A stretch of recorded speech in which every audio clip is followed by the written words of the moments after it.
দেশ ও দেশের বাইরে যিনি যেখান থেকে আমাদের এই ক্লাসে সহজ পদ্ধতিতে সহিহ কোরআন তেলাওয়াত শিক্ষা কোর্স ৩/২০২৩ এর ৭ম ক্লাসে যোগদান করেছেন, আপনাদের সকলকে স্বাগত জানাচ্ছি।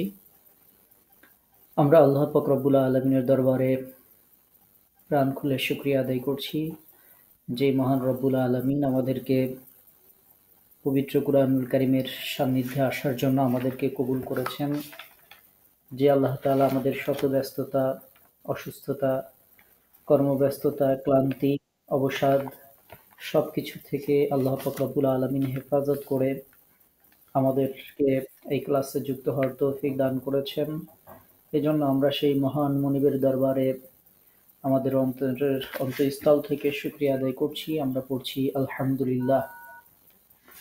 দরুদ ও সালাম জানাচ্ছি আমাদের প্রিয় নবী, যে নবীর উপর আল্লাহ পাক রব্বুল আলামিন তার এই পবিত্র বাণী, ঐশী গ্রন্থ কুরআনুল কারীমকে অবতীর্ণ করেছিলেন, যেই নবী কুরআনের দ্বারা মানুষকে হেদায়েতের পথে আহ্বান করেছেন, যেই কুরআনের আলোয় আমরা আমাদের নিজেদেরকে আলোকিত করছি, সেই নবীর উপর আমরা দুরূদ পড়ছি। আমরা পড়ছি সাল্লাল্লাহু আলাইহি ওয়াসাল্লাম।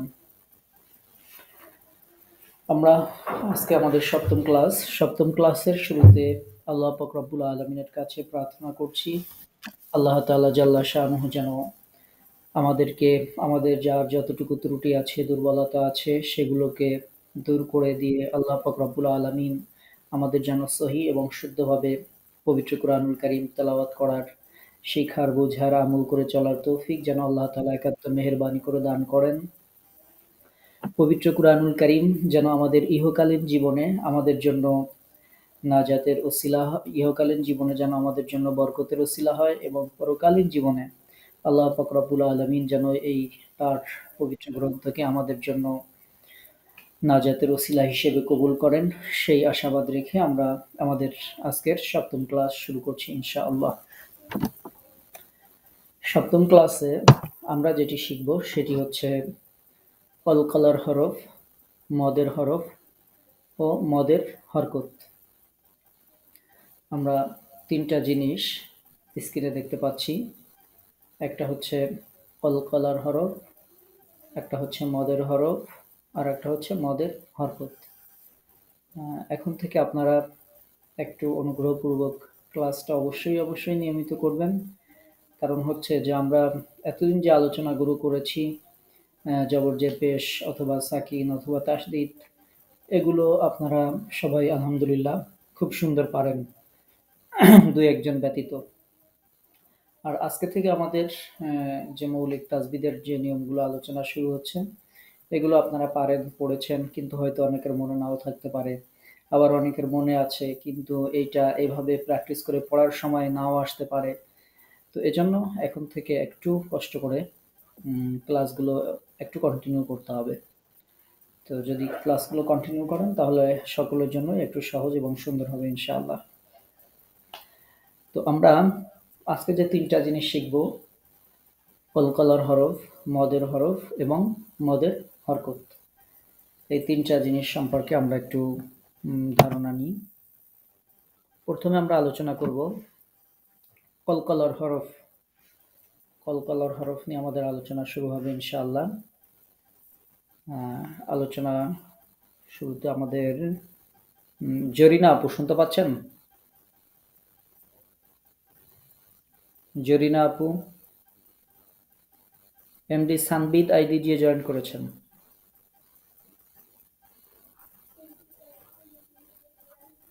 আচ্ছা, জাহাঙ্গীর আলম, ওয়ালাইকুম আসসালাম রহমতুল্লাহ। জি, এই স্লাইডটা পড়েন।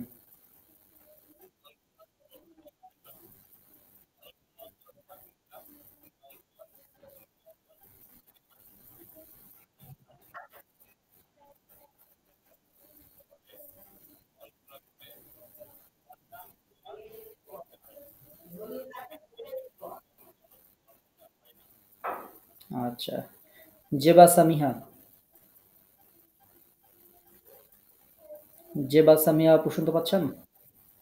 ওয়ালাইকুম আসসালাম রহমতুল্লাহ। জি, আপনি পড়েন এটা।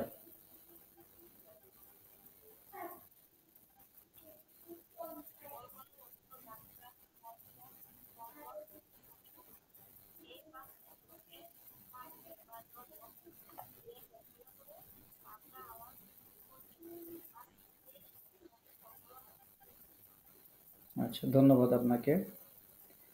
এরপরে উম, জাকিয়া আপু শুনতে পাচ্ছেন আমাকে?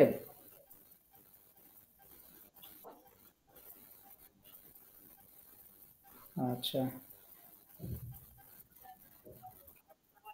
ওয়ালাইকুম আসসালাম রহমতুল্লাহ। আপনিও একটু কষ্ট করে এই স্লাইডটা পড়বেন।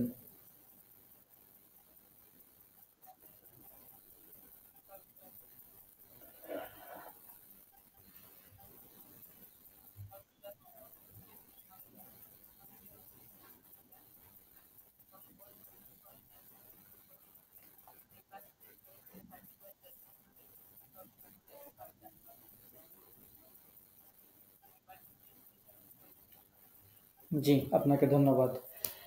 তাহলে আমরা হুম, আমাদের সম্মানিত তিনজনের কাছ থেকে আমরা শুনলাম। তাহলে এখানে আমরা যে জিনিসগুলো জানলাম সেটি হচ্ছে আমরা কলকলা এই শব্দটার সাথে আপনার পরিচিত। দু একজন হয়তো পরিচিত নাও থাকতে পারেন।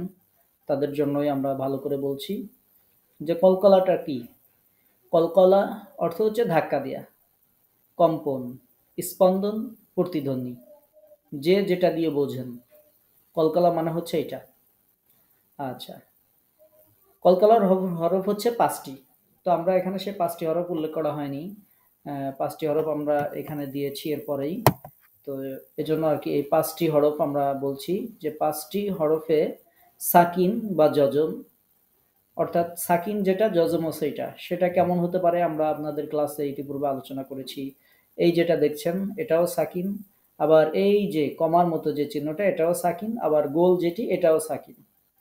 তো এই ৫টা হরফের যদি এরকম কোনো চিহ্ন থাকে তাহলে কলকলা করে পড়তে হয়। অর্থাৎ কলকলা মানে পাল্টা আওয়াজ, প্রতিধ্বনি হবে। আর বাকি যে ২৩টি হরফ আছে সেই ২৩টি হরফে কলকলা হবে না।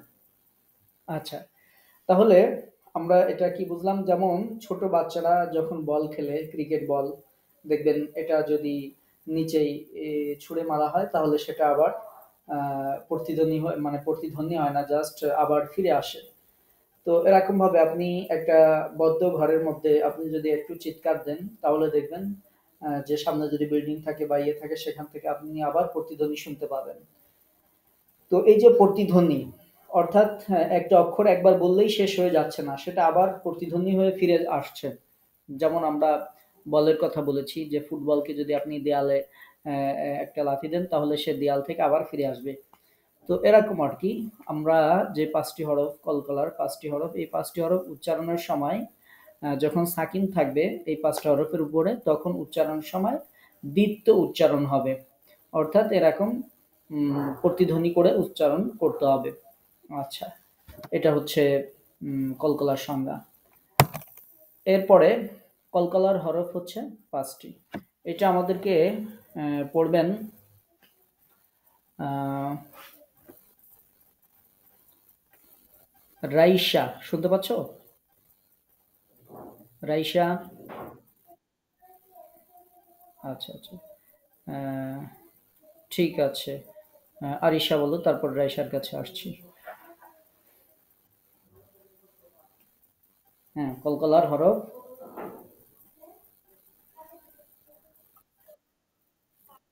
হ্যাঁ। আচ্ছা, ধন্যবাদ। এবার রাইসা। রাইসা শুনতে পাচ্ছ? ওয়ালাইকুম আসসালাম রহমতুল্লাহ। তুমি পড়ো। জি। মাশাআল্লাহ। তাহলে ডান পাশ দিয়ে আমরা পড়ব কফ, তোয়া, বা, জিম, দাল। কফ, তোয়া, বা, জিম, দাল। আচ্ছা, সুন্দর। ধন্যবাদ আপনাদের দুইজনকে। জি, জি, জি বলেন।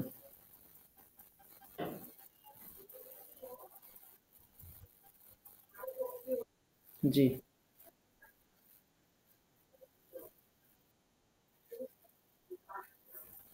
আচ্ছা, যেগুলো ব্যতিক্রম সেগুলো আমাদের পর্যায়ক্রমে আলোচনায় আসবে আস্তে, আস্তে ইনশাআল্লাহ। আর ওইটা জবর থাকলে যজম হওয়া মানে কলকলা হওয়ার কথা না। জবরে যদি আমরা অক্ফ করি তাহলে তখন সাকিন হয়ে যায়, যার কারণে ওইটাকে কলকলা করতে হয়। বুঝাইতে পারছি? হ্যাঁ, আয়াতের শে আয়াতের শেষ হরফ শুধু না, ওটা যদি আপনি আয়াতের মাঝেও যদি আপনি অক্ফ করেন, সেইখানেও যদি জবর বা পেশ থাকে, বা যে ৫ সূরাতে সাকিন হয় সেই ৫ সূরাতের কোনো একটা সূরাত যদি আসে, তাহলে সেইখানেও কলকলা করতে হবে। হুম? তো আচ্ছা, এটা এত আগে না। এটা আমাদের যখন অক্ষরের নিয়ম পড়বো তখন এইগুলো আলোচনা হবে, বা আস্তে আস্তে পর্যায়ক্রমে। আগে প্রাথমিক আপনি যেটা বলছেন সেটা অনেক উচ্চ পর্যায়ের কথা, তো আমরা আগেই উচ্চ পর্যায়ে যাব না, তাহলে অনেকেই গুলা ফেলবে। আমরা আগে এই অবস্থাতেই থাকি আর কি। আচ্ছা, জি ধন্যবাদ। আচ্ছা, তারপরে হুম, নুসরাত নোভা আপু শুনতে পাচ্ছেন আমাকে? ওয়ালাইকুম আসসালাম রহমতুল্লাহ। জি, আপনি এই স্লাইডটা পড়েন।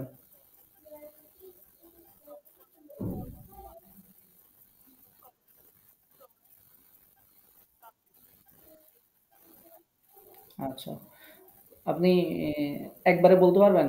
মানে নিঃশ্বাস না ছেড়ে টাস, টাস করে বলেন তো ৫ টা হরফ কি, কি?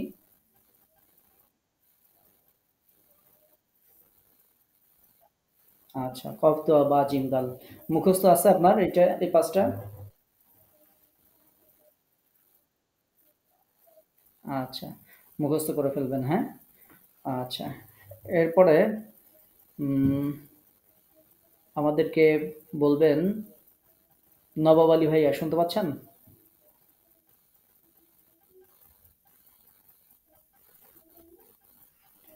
আচ্ছা, রিনা আপু? ওয়ালাইকুম আসসালাম ওয়া রাহমাতুল্লাহ। জি, বলেন।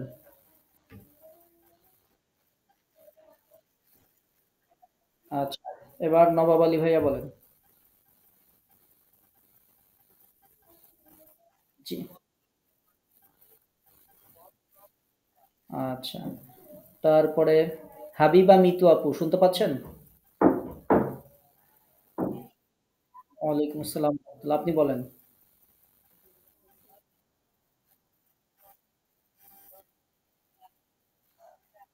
আচ্ছা, ঠিক আছে। ধন্যবাদ আপনাকে। আচ্ছা, আশা করি আপনাদের এখন সবাই বলতে পারবেন। কফ, তোয়া বা জিম, দাল। আমরা অনেকের কাছ থেকেই শুনলাম। তাহলে এই ৫ টা হচ্ছে কলকলার হরফ। আচ্ছা, এবার আমরা এটা প্র্যাকটিস শুরু করব। আচ্ছা, শাহানারা আক্তার আপু শুনতে পাচ্ছেন আমাকে?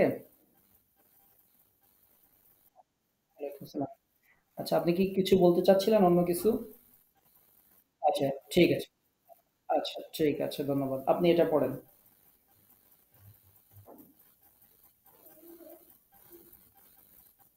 শুনতে পাচ্ছেন আমাকে?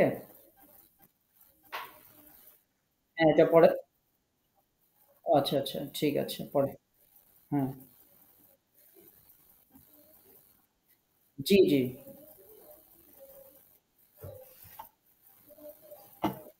আচ্ছা, ঠিক আছে। ধন্যবাদ আপনাকে। তাহলে আপনারা সবাই শুনলেন, উনি পড়ার সময় আক, মানে আক না বলে কফটাকে দীপ্ত উচ্চারণ করেছেন। আক, ইক, উক। এই যে পরে একটা ধাক্কা খেয়ে অক্ষরটা উচ্চারণ হচ্ছে, এটার নাম হচ্ছে কলকলা, হ্যাঁ? আচ্ছা। তাহলে এবার আপনাদের সবাইকে মোটামুটি একটু প্র্যাকটিস করতে হবে। আমরা ইনশাআল্লাহ শুনবো যে আমাদের কলকলা উচ্চারণ হচ্ছে কি হচ্ছে না। তো এরপরে আসবেন জ্যাকলিন নাহার আপু। জ্যাকলিন নাহার আপু শুনতে পাচ্ছেন আমাকে?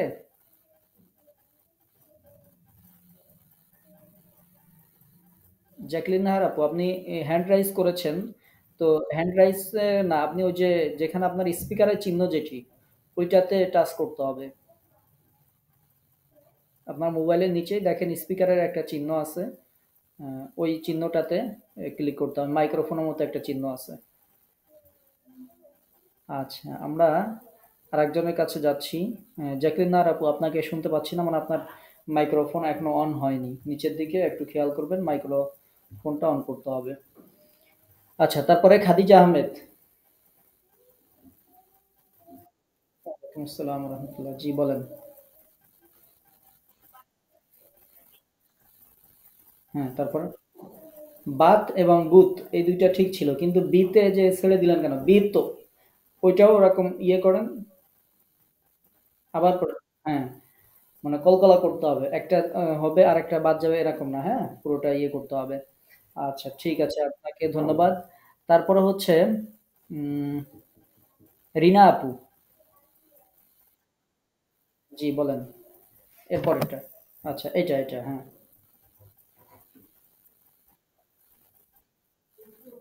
আর লাস্টে তুব বলে ছেড়ে দিছেন, ওইটা হয়নি। হ্যাঁ, আবার এবং আরো একটু শক্ত করতে হবে। তাব, তিব, তুব, বলেন তো। হ্যাঁ, হ্যাঁ, আরো একটু আপনাকে বারবার পড়ে আরো একটু শক্ত করার চেষ্টা করবেন। তাব, তিব, তুব, বলেন তো। তাব বলে ছাড়া যাবে না তো। তাব, তাব। হ্যাঁ, আচ্ছা। আরো একটু শুনবেন, হ্যাঁ? আপনার কাছে আমি সময় পেলে আবার আসবো ইনশাআল্লাহ। আচ্ছা, তারপরে উম, ফারজানা আপু মাহবুবুল আলম আইডি দিয়ে জয়েন করেছেন। ফারজানা আপু শুনতে পাচ্ছেন? আপনি ওয়ালাইকুম আসসালাম রহমতুল্লাহ, আপনি এটা বলবেন।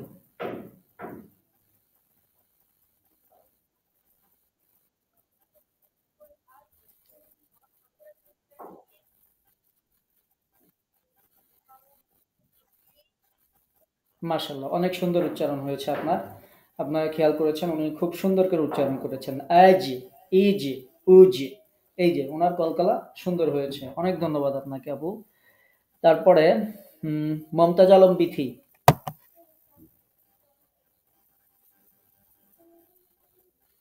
বিথি আপু শুনতে পাচ্ছেন?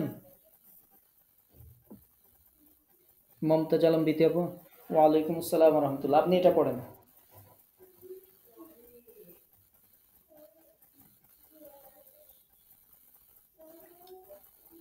আমি আপনাকে শুনতে পাচ্ছি না। বিথি আপু, আপনার মাইক্রোফোন অফ হয়ে গেছে। আচ্ছা, তাহলে আমরা আরেকজনের কাছে যাব। আম, নবাব আলী ভাইয়া বলেন।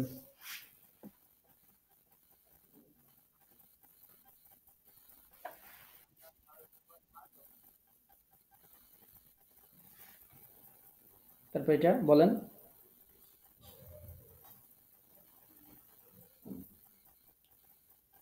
নবাব আলী ভাই, আমরা আপনাকেও শুনতে পাচ্ছি না, আপনি কি এরপরে বলছেন?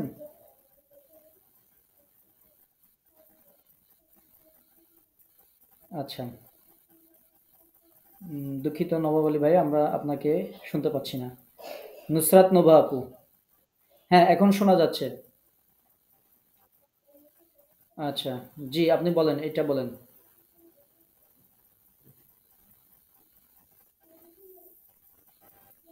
নবাব আলী ভাইয়া বলেন। হ্যাঁ,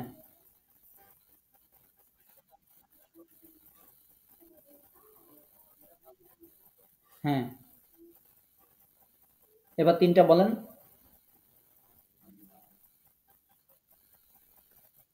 আচ্ছা, আদ, ঈদ, উদ, মানে আপনার জড়তা কাজ করছে, আবার বলেন তো।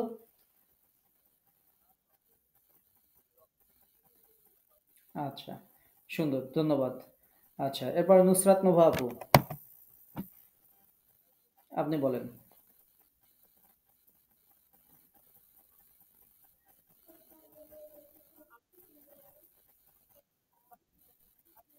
সিন বা জবর। Sub, sub. হ্যাঁ, হ্যাঁ, তারপরে। হ্যাঁ, আচ্ছা, তো এখানে কলকলা যেটা ছিল সেটা বলেন। Sub, sub. হ্যাঁ, আর এখানে সাবহান, এটা সাবহা পড়তে হবে। আমরা পরে আসবো ইনশাল্লাহ। তো আপাতত সাব, হ্যাঁ, সাব, বলেন তো। সাব। জি, রিনা আপু কিছু বলছিলেন? আচ্ছা, ঠিক আছে, ঠিক আছে। আচ্ছা, তাহলে সাব, হ্যাঁ, হ্যাঁ, সাব। মেইন আমাদের পড়াটা হচ্ছে এখানে। হ্যাঁ, সাব। আচ্ছা, আপনি আচ্ছা, আপনি এর আগেরটা আর একটু বলেন। আপনার যেহেতু এটা বলেন তো।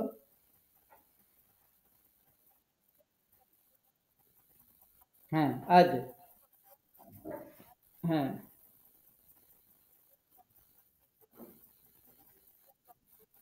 হ্যাঁ, তাহলে তিনটা একসাথে বলেন। আদ, হ্যাঁ, আর একটু কঠিন করে বলবেন না। ঈদ, উদ, হ্যাঁ, ধন্যবাদ। আচ্ছা, এরপরে রহিমা খাতুন আপু।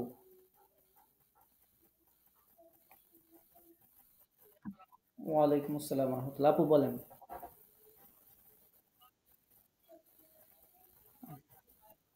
আচ্ছা, এই এই জায়গায় আর একটু প্রেশার দেন তো। হ্যাঁ, এরকম। কদ, হ্যাঁ বলেন, কদ আবার বলেন। হ্যাঁ, সুন্দর। তারপরটা বলেন তো। রিব, রাতান, রিব, হ্যাঁ, এই কলকলাগুলোতে আরো একটু প্রেশার দিন। হ্যাঁ, রিব, রিব, আর একটু প্রেশার দিয়ে বলেন। হ্যাঁ, এবার হয়েছে। হ্যাঁ, বাতে একটু প্রেশার দিবেন। আজকে আমরা একটু বেশি প্রেশার দিচ্ছি, যাতে এই প্রেশার ক্রিয়েট করলে আপনারা যাতে কল করার অক্ষরগুলো বের করতে পারেন। জি আপু, ধন্যবাদ আপনাকে। এরপরে উম, রোকেয়া আপু। জি ওয়ালাইকুম আসসালাম রহমতুল্লাহ, আপু এটা পড়েন। হ্যাঁ, হার সাথে আলিফ, হার সাথে আলিফ কেনেন হাল। না, হা আলিফ জবর হা। হ্যাঁ, তারপরে তাহলে কি? আচ্ছা, এখানে কলকলা কোনটা? বা, তাহলে সেখানে প্রেশার দেন আরো একটু বেশি। হ্যাঁ, এই তো সুন্দর। সুবহানা, যখন সিজদা যায় তখন আমরা বলি না, সুবহানা রাব্বিয়াল আ'লা, সুবহানা রাব্বিয়াল আযীম। তো হ্যাঁ, আচ্ছা, ঠিক আছে, আপনাকে ধন্যবাদ, হয়েছে। এরপরে উম, রাকিবুল হাসান আইডি দিয়ে জয়েন করেছেন পপি আক্তার আপু।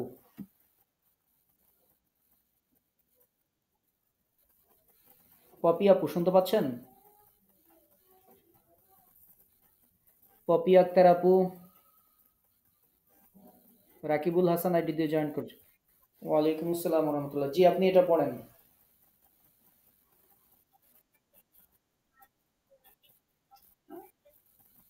আ- আবার আবার একটু দেখে বলেন।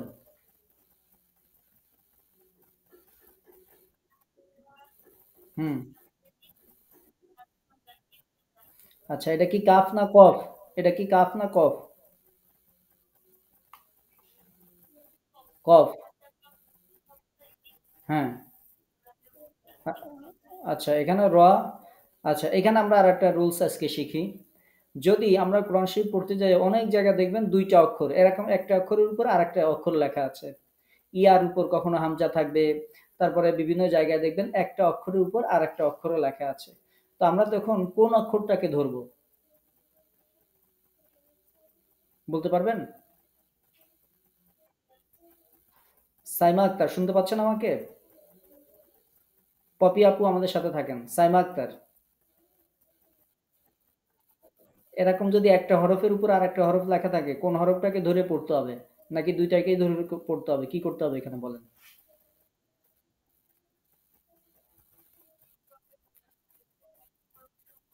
আর একটা হরফ থাকে এখানে, যেমন আলিফের উপর হামজা আছে, তাই না? এখন আমরা কোনটাকে ধরবো আর কোনটাকে বাদ দিব, বা দুইটাকেই ধরবো কিনা, বা কিভাবে পড়বো?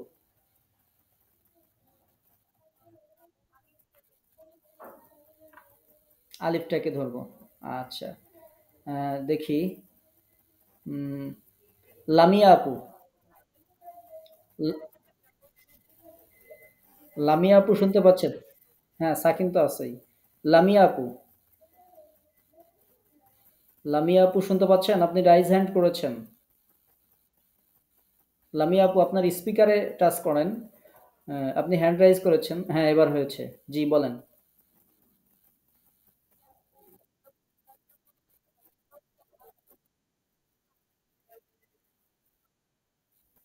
আচ্ছা, যদি হরফ ছোট বড় নাই হতো, দুইটা যদি একই রকম হয় তাহলে?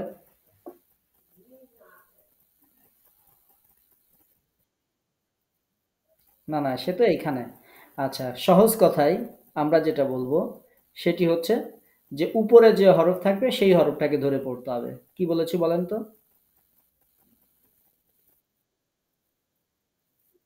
ওই হরফটা পড়তে হবে। জি, আপনাকে অনেক অনেক ধন্যবাদ। আমরা কথা বলছিলাম পপি আপুর সাথে। পপি আপু, শুনতে পাচ্ছেন? তাহলে এবার র এর সাথে কি পড়বেন? আলিফ পড়বেন না হামজা পড়বেন? কেন? আমরা এই যে মাত্র না বললাম উপরে কোনটা আছে? আলিফ উপরে আছে না হামজা উপরে আছে?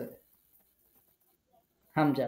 তাহলে আমরা বলেছি ২ টা হরফের যেটা উপরে থাকবে সেটাকে ধরবো, নিচেরটাকে বাদ দেব। এই একটা কমন রুল মনে থাকা লাগবে। কোরআন শরীফের বিভিন্ন জায়গায় আপনি পড়তে গেলে আসবে। এরকম ২ টা হরফ থাকবে। সেখানে আমরা কি করব? উপরেরটাকে ধরবো, নিচেরটাকে বাদ দিব। ছোট বড় যেমনই হোক। এটা কি বুঝতে পেরেছেন? আচ্ছা, তাহলে এখানে কি ধরবেন? হামজা। তাহলে র হামজা জবর র। তাহলে কি হবে এবার বলেন? আচ্ছা, জি আপু আসছি। হ্যাঁ, জি।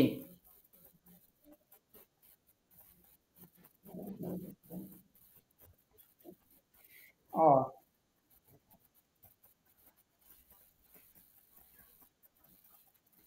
আচ্ছা আপু, আপনারা যেগুলো বলছেন, হ্যাঁ, আমরা আসছি এক এক করে আসি।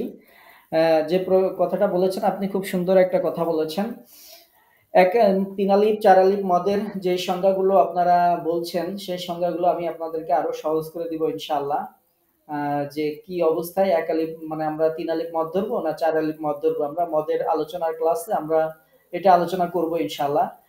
আপাতত শুধু এটুকু বলে রাখি যে এক আলিফ মদের পরে যদি এই হামজাটা আসে, গোল হামজাটা, তাহলে সেটা হবে চার আলিফ মদ হয়ে যাবে, হ্যাঁ। আর যদি এই লম্বা হামজা আসে তাহলে সেটা হবে তিন আলিফ মদ। তো এটা আমাদের মদের ক্লাসের আলোচনা। তো আপাতত যেহেতু আপনারা এই বিষয়ে আলোচনা করছেন তাই জাস্ট একটু বলে রাখলাম। তো এটা কোন অবস্থায় আসবে আমরা উদাহরণ দিয়ে একেবারে প্র্যাকটিক্যাল দেখাবো যে কোন অবস্থায় এবং কিভাবে থাকবে, কখন কোনটা ধরবেন। আপাতত আমি যে নিয়মটা শিখাতে চেয়েছি সেটা হচ্ছে ২ টা হরফ যদি একটার উপরে আরেকটা থাকে তাহলে আপাতত উপরেরটাকে ধরে পড়বেন। আপাতত শুধু এই নিয়মটা আমরা আলোচনা করব। আর মদে যখন আসবে তখন এটা ২ টার আলিফ এবং হামজার মধ্যে ব্যাপক পার্থক্য আছে।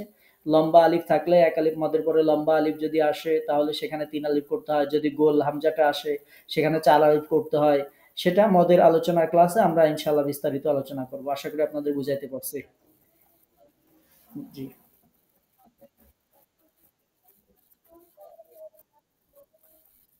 হ্যাঁ, এটাও সঠিক।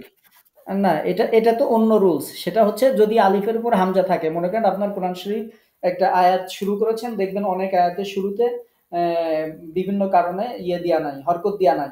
তখন যদি উপরে এরকম হামজা থাকে আপনি জবর দিয়ে পড়বেন, যদি নিচেই হামজা থাকে জের দিয়ে পড়বেন। ওইটা হচ্ছে আরেকটা রুলস, হ্যাঁ? আমি কি বুঝাইতে পারছি? আচ্ছা, ঠিক আছে। ধন্যবাদ আপনাকে।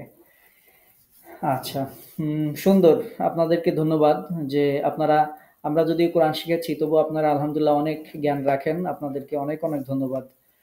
আচ্ছা, এরপরে আমরা তাহলে পপি আপু, আপনি কি আছেন আমাদের সাথে? জি, সাইফুন্নাহার আপু।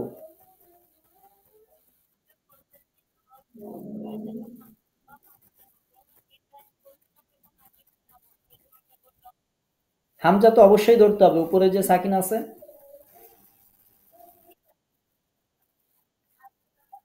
আমরা তো এই যে বললাম র হামজা জবর র, র, হ্যাঁ? ইক র, ইক র, বুঝাইতে পারছি? হ্যাঁ, ইক র। আচ্ছা। আমাদের পপি আপু কি আছেন আমাদের সাথে? পপি আপু, হ্যাঁ। আচ্ছা, আপনি তাহলে এইটা উচ্চারণ করেন। ইক বলেন তো দেখি।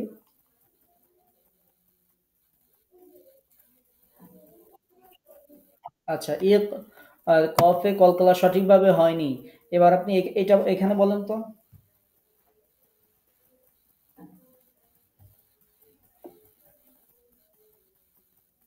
বলতে পারবেন এটা? বানান বানান করেন।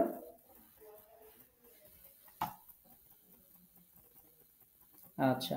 সাইমা আপু একটু সহযোগিতা করেন। সাইমা আপু বলেন এটা বানান করেন।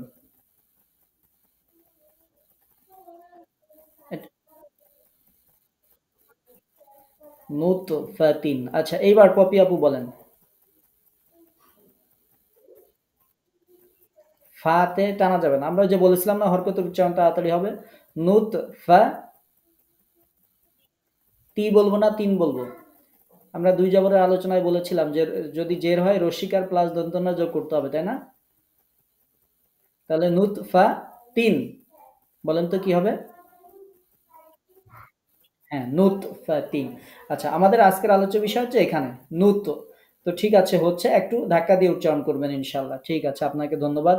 এরপরে শাহজাদি চৌধুরী। শাহজাদি চৌধুরী আপু শুনতে পাচ্ছেন?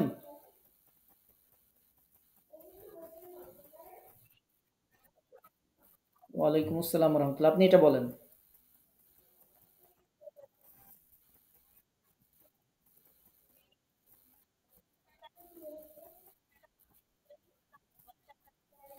আবার বলেন, মানে বানান করে না, এমনি শব্দটা বলেন।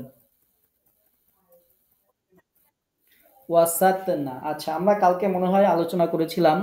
কালকে ক্লাসে, গতকালকে ক্লাসে ছিলেন আপনি? আচ্ছা, আমরা তা, সরি, গতকাল ক্লাস মানে গত ক্লাস, গতকাল ক্লাস না, মানে গত ক্লাস। আচ্ছা, তাহলে আমরা বলেছিলাম তা এবং তুয়ার মধ্যে একটু পার্থক্য আছে। ও আপনি ওয়াসাত না বলছেন, তায়ের উপর কলকলা হয়ে যাচ্ছে, কিন্তু মুখটা গোল করতে হবে। ওয়াসাত না, ওয়াসাত না, মুখটা গোল করে আবার বলেন। হ্যাঁ, আপনার তো তোয়াটা এখনো সঠিকভাবে উচ্চারণ হচ্ছে না, আবার বলেন তো। আবার বলেন। ওয়াসাত না, মানে মুখটা গোল করেন। ওয়াসাত, সাত না, ওয়াসাত না, বলেন তো আবার। আচ্ছা, হ্যাঁ, আস্তে আস্তে হচ্ছে, হবে ইনশাল্লাহ। বারবার প্র্যাকটিস করবেন আপনি। আরো একটু খেয়াল করবেন ইনশাল্লাহ। ঠিক আছে, ধন্যবাদ আপনাকে। তারপরে আমাদেরকে বলবেন তানিয়া সুলতান আপু। ওয়ালাইকুম আসসালাম রহমতুল্লাহ, জি বলেন। আবার বলেন। হ্যাঁ, এই জি রন, জি। তো এরকম একটু বেশি করে সুন্দর করে ধাক্কা দিয়ে বলবেন। ঠিক আছে, আপনাকে ধন্যবাদ। এরপরটা বলেন তো, তানিয়া সুলতান আপু, এটা বলেন।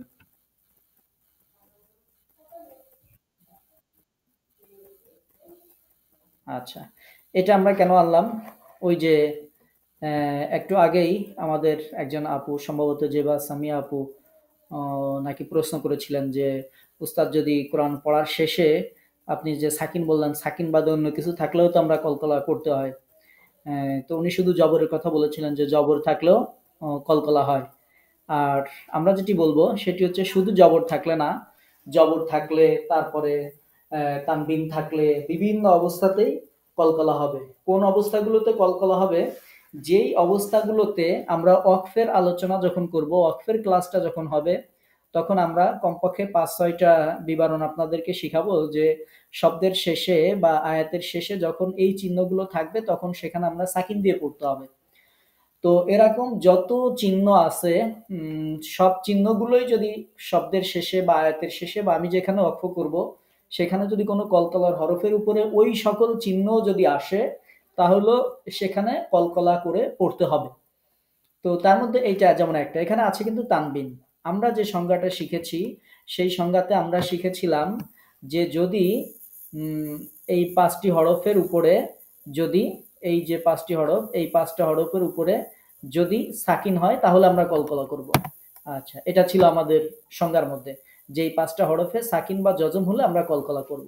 আচ্ছা, এইবার আমরা যে এখানে কি করব, এখানে যে আমরা কলকলা করতে হবে, সেটিও এ কারণেই করতে হবে যে এখানে যদিও আমরা দেখতে পাচ্ছি দুই পেশ, কিন্তু আমরা যখন এখানে থামবো, অক্ষ করব, তখন আর দুই পেশ থাকবে না, তখন এখানে সাকিন দিয়ে পড়তে হবে। তো আমরা যেহেতু এখানে সাকিন দিয়েই পড়ছি, সেহেতু এখানে কলকলা করতে হবে। আশা করি আপনারা বুঝতে পেরেছেন। যেমন এটা আমাদেরকে পড়বেন উম্মে কাউসার আপু, আপনি পড়েন।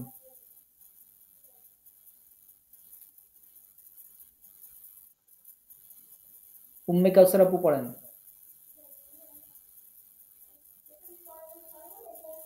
আপু, কোনো সমস্যা হচ্ছে পড়তে? হ্যাঁ, আমি শুনতে পাচ্ছি।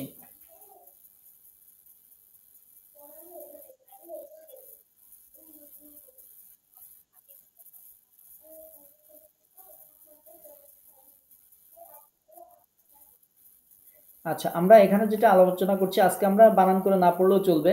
এখানে আমরা যদি কোনো জায়গায় আমরা অক্ষ করি সেখানে যদি তানবিন থাকে, দুই পেজ যদি থাকে তাহলে আমরা সেখানে সাকিন করে পড়বো, তাই না? তো এখানে সাকিন দিতে হবে। তো সাকিন দিলে কলকলা উচ্চারণ করেন। ইকব, বলেন তো। হ্যাঁ, ইকব। আচ্ছা, কেন কেন আমরা এখানে কলকলা করলাম?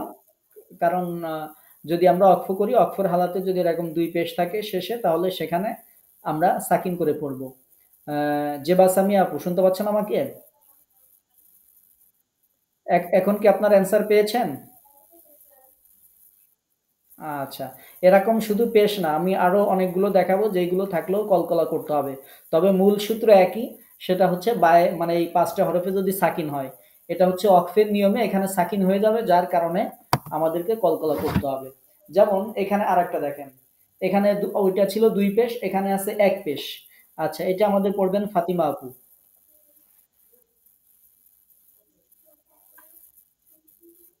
ফাতিমা আপু,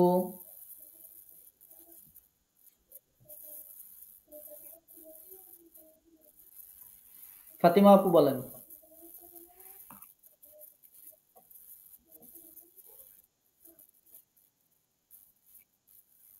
আচ্ছা, এখন আল ফালাকু, এখন আমরা মনে করেন এখানে থামবো, তাহলে আমরা এখানে কি করতে হবে? কফে কি দিতে হবে? সাকিন দিতে হবে। কফে কি দিতে হবে? আমরা যদি এখানে থামি, তাহলে এখানে শেষে সাকিন দিতে হবে না? যেমন আমরা বলি উল আউযু বিরাব্বিল ফালাক, আমরা কি তখন ফালাকু বলি না ফালাক বলে অক্ষ করি? ফাতেমা আপু কি আমাকে বুঝতে পারছেন?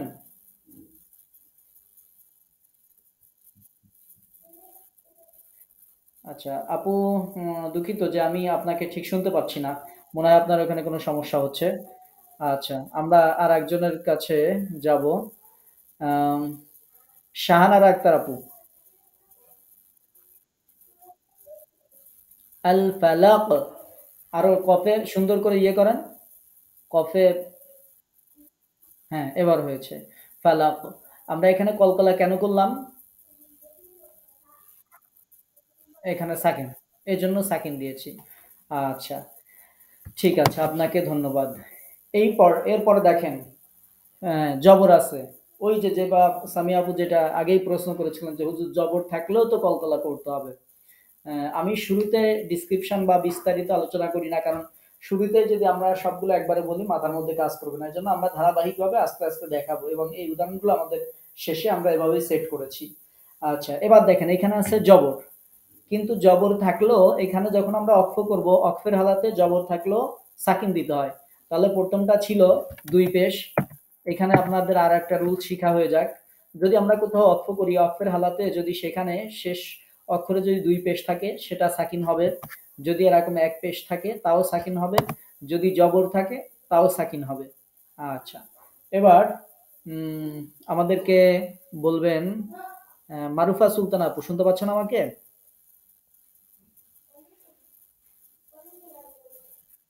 ওয়ালাইকুম আসসালাম রহমতুল্লাহ। আপু, আমরা কলকলা প্র্যাকটিস করছি, আপনি একটু এটা বলবেন প্লিজ।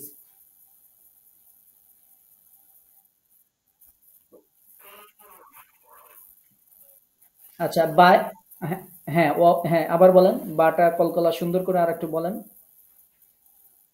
হ্যাঁ, ওয়াকব, বাটা কলকলা হবে এভাবে। ঠিক আছে আপু, ধন্যবাদ আপনাকে।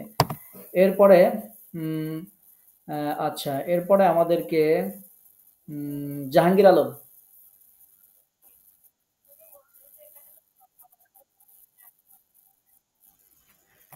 জি, আচ্ছা, এখানে কলকলার হরফ দুইটা, কোনটাতে ছিল? এটা এখানে কলকলার হরফ দুইটা, হ্যাঁ তারপর বলেন।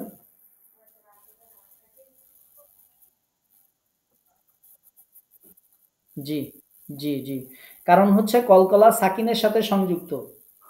এই জিনিসটা আমাদেরকে মনে রাখতে হবে। কলকলা কিসের সাথে সংযুক্ত? সাকিনের সাথে। কলকলার হরফে, হ্যাঁ, কল না, না, না, শেষেরটা কলকলা করলে হবে না। এখানে কফে কি আমরা সাকিন পড়ছি না জবর পড়ছি? এই জন্য এখানে কলকলা হবে না। আমরা যদি এটাকে মিলায় পড়ি, ওয়াকা বা যদি পড়ে যায়, তখন ওই বাতেও কলকলা হবে না। এখানে কলকলা হবে তখনই যখন আমরা কলকলার হরফে সাকিন আসবে, তখনই কলকলা হবে। আমরা যেহেতু বাতে থামছি এজন্য ওয়াকাব কলকলা করছি। আমরা যদি এরপরে অন্য কোনো লেখা থাকে, অন্য কোনো শব্দ থাকে, আমরা যদি ওয়াকাবা এরপরে মিলিয়ে পড়ে যায় তাহলে বাতেও কলকলা হবে না। আপনি কি এখন? না, হবে না। বাতে থামলে যেহেতু সাকিন দিতে হবে সেহেতু এটা কলকলা হবে। ক্লিয়ার আপনি? আচ্ছা, ধন্যবাদ আপনাকে। আচ্ছা, এরপরে সুন্দর। আপনারা এরকম প্রশ্ন করবেন। প্রশ্ন করলে মনে কেউ যেন এরকম মনে না করেন যে আমি এটা বুঝতেছি না, প্রশ্ন করলে কেমন হবে। আপনার যত প্রশ্ন আছে এই সম্পর্কে আপনারা প্রশ্ন করবেন, কোনো সমস্যা নেই ইনশাল্লাহ। আমরা প্রশ্ন করলে অ্যান্সারগুলো আরো ক্লিয়ার হবে ইনশাল্লাহ। আচ্ছা, তারপরে আমরা উম, আরিশা শুনতে পাচ্ছ আমাকে? জি, এটা পড়ো। এটা ওয়াকব। সুন্দর। আচ্ছা, তারপর এটা পড়ো।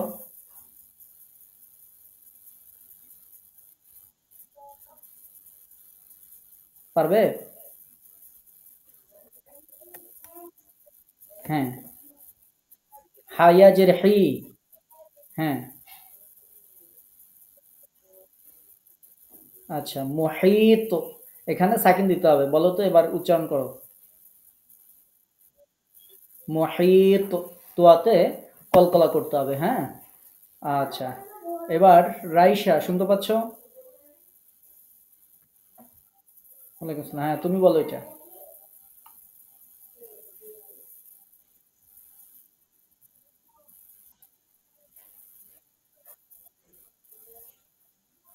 আচ্ছা, এবার সাকিন দিয়ে পড়তে হবে তোয়াতে, হ্যাঁ।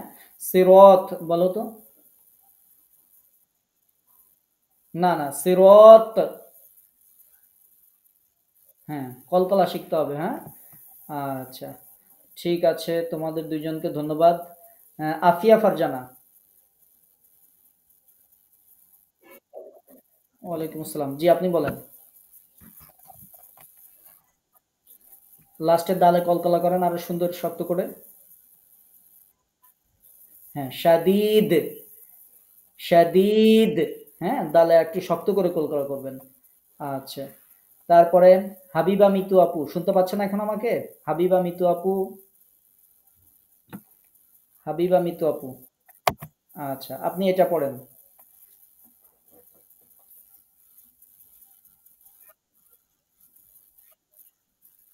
আচ্ছা, জু বলার দরকার নেই, বাহিজ বলেন তো, জিমে কলকলা করেন। হ্যাঁ, বাহিজ। জিম। হ্যাঁ, জিমটা শক্ত করে কলকলা করবেন সুন্দর করে। হ্যাঁ। আচ্ছা, ঠিক আছে। তারপরে আমরা এটা আর প্র্যাকটিস করবো না, যেহেতু আমাদের আরো দুইটা বিষয় আমরা আজকে ক্লাসে আলোচনা করব। এজন্য আমরা আজকে এটাতে আর প্র্যাকটিস করছি না। শাহানার আক্তার আপু কিছু বলবেন?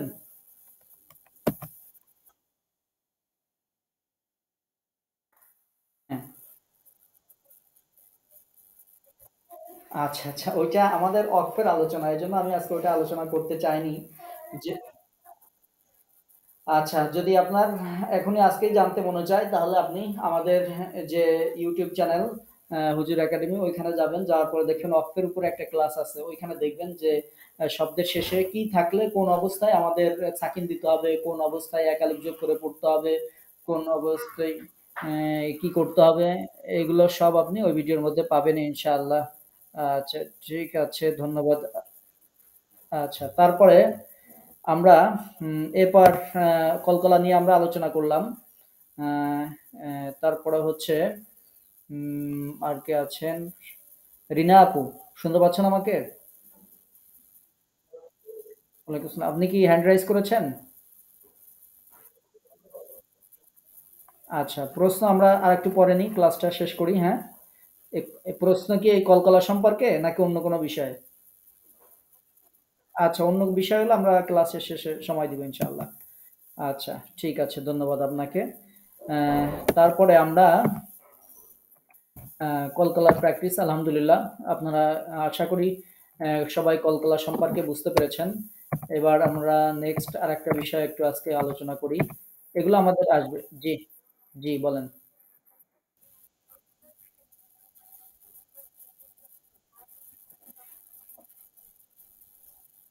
যদি ওই আয়াতের শেষ অক্ষর যদি কফ তুয়া বা জিম দাল এটা যদি হয়, আর ওই শেষ অক্ষরটা যদি সাকিন হয় অথবা সাকিনের হালাতে থাকে।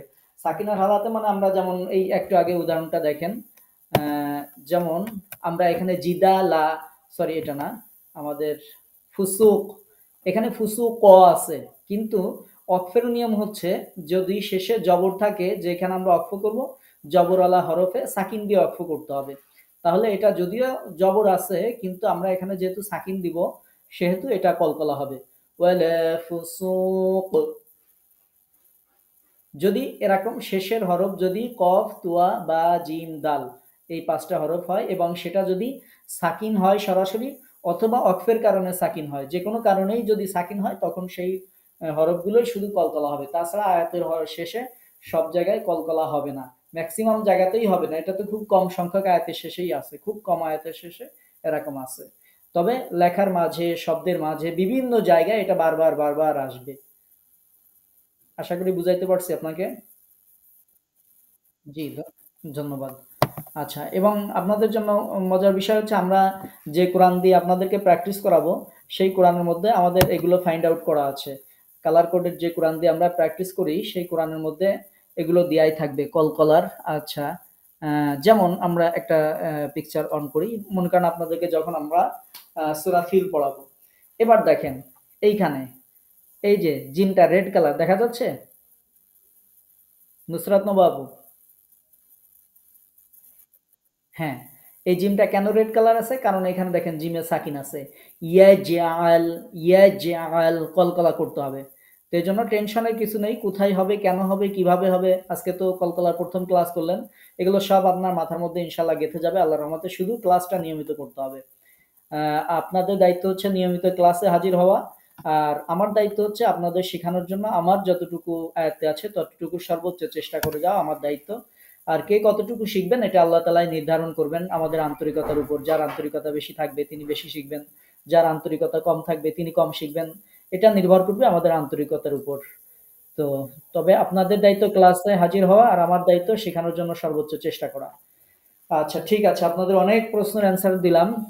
তো ঠিক আছে, আমরা এখন যে বিষয়টি নিয়ে আলোচনা করব সেটি হচ্ছে মাদ। আচ্ছা, মদ, এই স্লাইডটি আমাদেরকে একজন পড়ে শোনাইতে হবে। আমাদেরকে একজন পড়ে শোনাবেন। শাহানার আক্তার আপু পড়েন,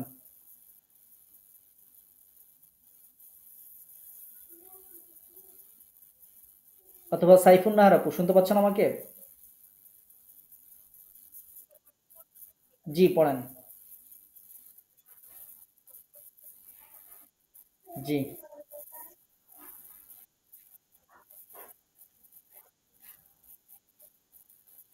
জি,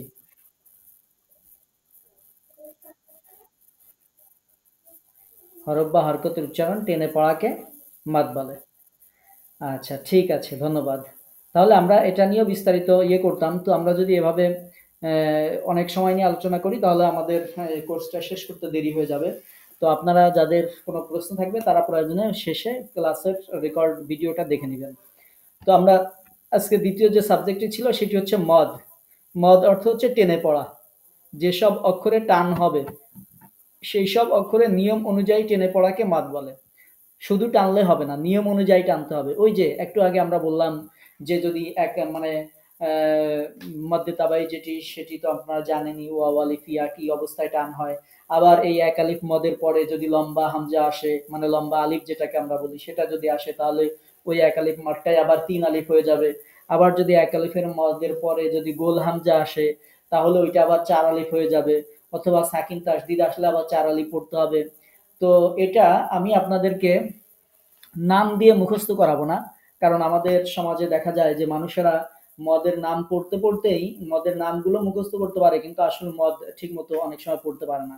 কারণ হচ্ছে অনেক মদ আছে, যেমন মদ যদি আমরা এক আলিফ মদের মধ্যে আছে মদ্দে তাবাই বদলিন, তারপরে আছে আপনার তিন আলিফ মদের মধ্যে মধ্যে আরজি মুনফাসিল, চার আলিফ যে মদগুলো আছে সেখানে মদ্দে লাজিম হরফি মুখাফফাফ, তারপরে লাজিম হলফি মুসাক্কাল, তারপরে মদ্দে লাজিম কালমি মুসাক্কাল, মদ্দে লাজিম কালমি মুখাফফাফ, তারপরে মদ্দে মুত্তাসিল।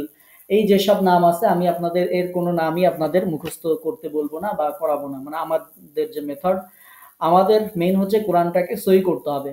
তো যেগুলো একেবারেই সহজ, যেমন মাদ্দে তাবাই বা ইয়েটে মাদ্দে লিন, এরকম কয়েকটি নাম আপনারা শুধু জানবেন।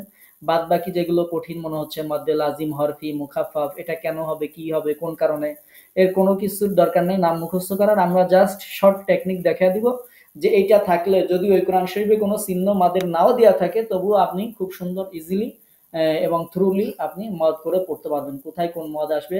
যদি আপনাকে এমন কোরআন শরীফ দিয়ে দেওয়া হয়, আমাদের দেশে কোরআনগুলোতে মদের চিহ্ন দেওয়া থাকে, কিন্তু মিডল ইস্টের বিভিন্ন সাফাতে মদের চিহ্ন দেওয়া থাকে না।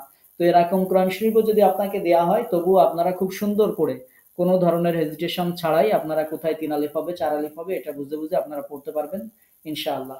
এজন্য আমরা আপাতত প্রাথমিক অবস্থায় শুরু করছি মদ। আচ্ছা, তো মদের হরফ, আমরা প্রথমে মদের হরফ নিয়ে আলোচনা করব। মদ হরফ দিয়ে প্রকাশ পায়, মদ আবার কখনো হরকত দিয়েও প্রকাশ করা হয়। তো আমরা প্রথমে মদের হরফ, যেটি আপনারা সবাই পারেন, আমার বিশ্বাস করি যে আমার এই ক্লাসে এমন কেউ নাই যিনি এই মদের হরফটা জানেন না। আচ্ছা, এটা হচ্ছে জবরের বাম পাশে খালি আলিফ, জেরের বাম পাশে যজমলা ইয়া, পেশের বাম পাশে যজমলা ওয়াও, যেটাকে আপনারা কেউ এভাবে পড়েছেন যে আলিফ খালি ডাইনে জবর, তারপরে ওয়াও সাকিন ডাইনে পেশ, ইয়া সাকিন ডাইনে জের, এরকম করে কেউ কেউ ছোটবেলায় মুখস্থ করে থাকতে পারেন। বিষয়টা ওই একই, আপনি যেটা মুখস্থ করছেন ওইটাই এখানে একটু শুদ্ধ ভাষায় লেখা আছে। আমরা হয়তো নুরানিতে বিভিন্ন জায়গায় একটু ছন্দে ছন্দে মিল করে পড়েছি। তো এটা আপনারা সবাই পারেন। জবরের বাম পাশে যদি খালি আলিফ হয়, জেরের বাম পাশে যদি সাকিন যুক্ত ইয়া হয়, পেশের বাম পাশে যদি সাকিন যুক্ত ওয়াও হয়, তাহলে এক আলিফ মদ এক আলিফ টেনে পড়তে হয়। আচ্ছা, এটা এরকম অবস্থায় থাকে। আলিফটা থাকলে আলিফে কিছুই দেয়া থাকে না, খালি থাকে। ইয়া যদি থাকে ইয়ার উপরে এরকম সাকিন থাকবে, ওয়াও থাকলে ওয়াওয়ে সাকিন থাকবে। আচ্ছা, যেমন আমরা এখানে তিনটি দেখতে পাচ্ছি, দেখেন আমরা বলেছিলাম জবরের বাম পাশে আলিফ, এই যে হা আলিফ জবর হা, এরপরে জেরের বামে সাকিন, দেখেন ইয়াতে সাকিন, তো হাইয়া জের হি। এরপরে আমরা পড়েছিলাম যে পেশের বামে যদি সাকিন যুক্ত ওয়াও থাকে, তো দেখেন নুন ওয়া পেশ নু, তাহলে আমরা এই তিনটে এভাবেই টেনে পড়বো, হা হি নু। বা আমরা এটাকে বিভিন্ন ভাবেই পড়তে পারি, একক হরফ দিয়েও আমরা পড়তে পারি, না নি নু, এরকম যে কোনো কিছু দিয়ে আমরা পড়তে পারি। আচ্ছা, আর এটা খুব সহজ সুন্দর একটি উদাহরণ, বিভিন্ন বইতে তাজবিদের বইতে এই উদাহরণটা বেশি ব্যবহার করা হয়ে থাকে। সেটা হচ্ছে নুহিহা, এই উদাহরণটা খুব বেশি ব্যবহার করা হয়ে থাকে। মানে আমরা ওই যেটাকে বললাম এটাকে যদি একটু সাজাই এভাবে, তাহলে এরকম হবে। এই এটা মুখস্থ রাখলেই বা এটা দেখলেই হয়ে যাবে। দেখেন এখানে পেশের বামে ওয়াও সাকিন আছে, জেরের বামে ইয়া সাকিন আছে, এরপরে জবরের বাম পাশে খালি আলিফ আছে। এগুলো যদি থাকে তাহলে আমরা সেখানে অবশ্যই অবশ্যই মদ বা একালিফ টেনে আমরা পড়ব। তো এটাই হচ্ছে যেটাকে আপনারা মদ্দে তাবাই নামে মুখস্থ করেন। আমরা খুব বেশি নামের দিকে গুরুত্ব দিই না, আমরা দিই যাতে আপনারা বিষয়টা বুঝতে পারেন। আচ্ছা, এরপরে হচ্ছে আপনারা এখানে দেখতে পাচ্ছেন কলা, হ্যাঁ, তারপরে কানা, এভাবে আমরা এই মদ আজকে যেটুকু আলোচনা করলাম এইটার আগামীকাল ইনশাআল্লাহ আমরা প্র্যাকটিস করব, এবং একালি মদ আপনাদের হচ্ছে কিনা দেখব। আচ্ছা, তো এর সাথে আরেকটা বিষয় আমরা একটু জেনে রাখবো, সেটা হচ্ছে মদের হরকত। এতক্ষণ যেটা দেখলেন সেটা ছিল মদের হরফ, হরফ দিয়ে মদ প্রকাশ করা। এবার হচ্ছে মদের হরকত, যে হরকত দিয়ে কিভাবে মদ প্রকাশ করা হয়। তো হরকত দিয়ে যেভাবে মদ প্রকাশ করা হয় সেটা হচ্ছে খাড়া জবর হতে পারে, খাড়া জের হতে পারে, উল্টা পেশ হতে পারে। এই তিনটা সাইন দিয়েও একালিপ মদকে প্রকাশ করা হয়ে থাকে। তাহলে খাড়া জবর মানে জবরটা সোজা, খাড়া জের মানে নিচে এরকম সোজা জের, এরপরে পেশটা উল্টা করে দেওয়া, এরকমও যদি থাকে সেখানেও একালিপ টেনে পড়তে হবে। যেমন আমরা যদি উদাহরণ দিই, এরকম আপনারা এটা তো কোরআন পড়তে গিয়ে 30 পারাতে আপনারা এটা পড়েন, উস্ত, এই যে তোয়ার উপরে খাড়া জবর দেওয়া আছে। আচ্ছা, এরপরে খৈরিহি, এই যে হায়ের নিচেই খাড়া জের, হ্যাঁ। তারপরে আছে দাউদু, এই যে ওয়াতে উল্টা পেশ দেওয়া আছে। এরকম খাড়া জবর, খাড়া জের, উল্টা পেশ যদি থাকে সেখানেও এক আলিফ মাদ বা এক আলিফ টেনে পড়তে হয়। এগুলোকে বলা হয় মদের হরকত। আর ওয়াও, আলিফ, ইয়া যেটা নিয়ে আমরা আগে কথা বললাম সেটা ছিল মদের হরফ। তো এই ২ টা বিষয় আমরা ইনশাআল্লাহ আগামী ক্লাসে যদি সম্ভব হয় আমরা একটু প্র্যাকটিস করব যদি সময় পাই। আর না পাইলে আপনারা ক্লাস রেকর্ডটা দেখে এই ২ প্রকারের মদ একটু শিখে নিবেন ইনশাআল্লাহ। আচ্ছা, এইবার আপনাদের যদি কারো কোনো প্রশ্ন থাকে তাহলে আপনারা প্রশ্ন করতে পারেন, বলতে পারেন কারো কোনো প্রশ্ন থাকলে।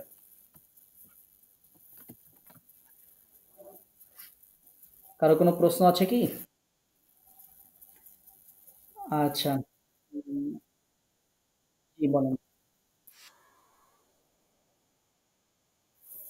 আচ্ছা, আচ্ছা। আলিফটাকে হামজা পড়ি তখন যখন আলিফে কোনো হরকত থাকে। জবর, জের, পেশ কোনো কিছু থাকে তখন আমরা আলিফটাকে হামজা পড়ি।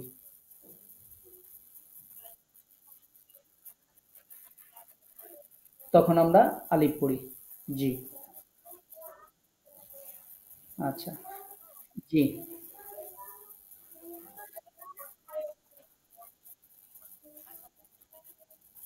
আচ্ছা, সুন্দর একটা কথা বলেছেন। দোয়াদের মাখরাজ।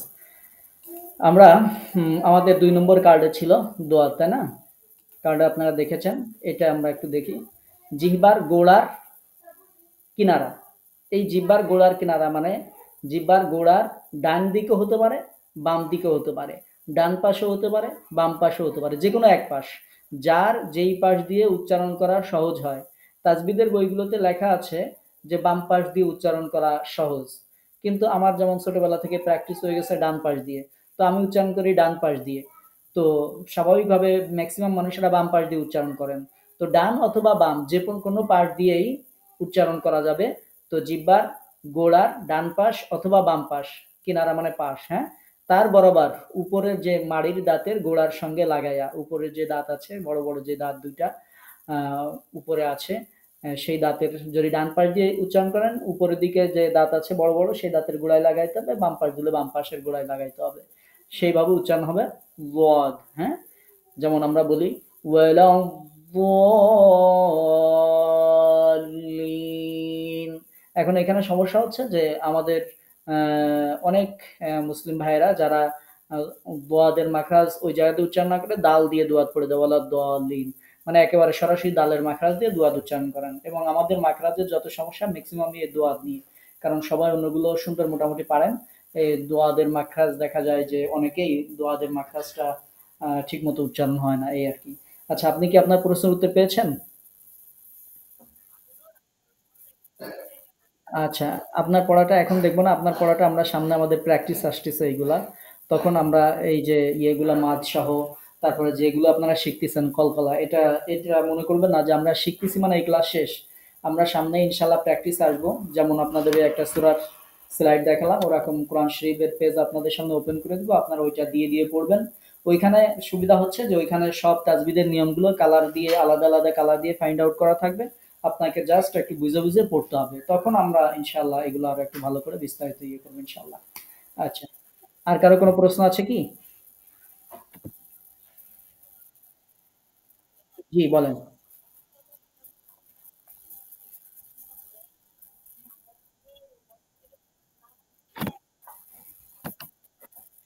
আচ্ছা, আচ্ছা। আপু এটা একটা মানে প্রশ্নটা একটু আমাদের দেশে এটা নিয়ে অনেক